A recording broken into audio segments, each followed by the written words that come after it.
All right, kids, it's story time. Yay! Story time! Today's reading of The Dragon and the Nibblesome Knight by Elli, Woodard, and Benji Davies will be read by Callie, Teddy, Mom, and Dad.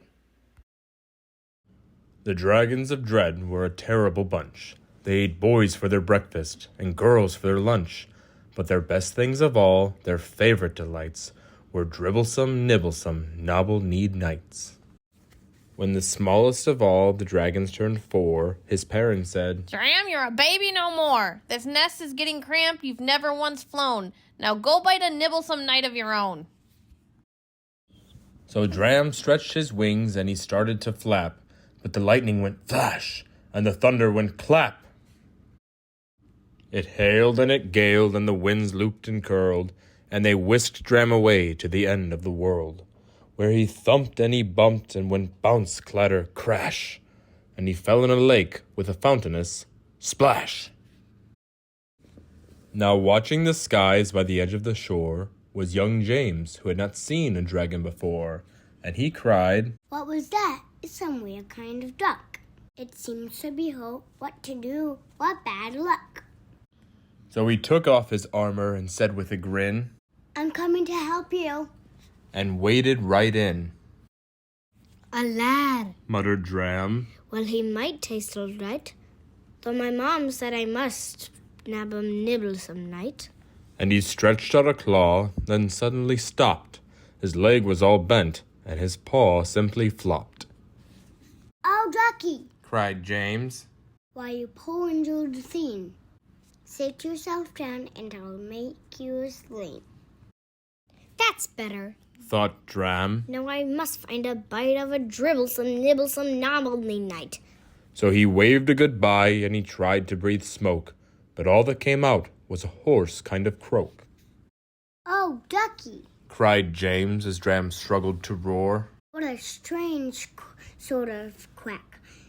Oh, your wise foot must be sore. Come to the wood and I'll fetch you some honey. It's good medicine, all souvenir and wonny. That's better. Thought Dram. Now I must find a bite of a Dribblesome, Nibblesome, Nobble-kneed Knight. So he waved goodbye and started to fly, but his wings were too weak to take off in the sky. Oh, ducky, Cried James. I'm so dreadfully rude. You must feel quite faint. Let me get you some food. Come to the orchard, we will soon fill our tums, full of pears and pink peaches and big purple plums. That's better.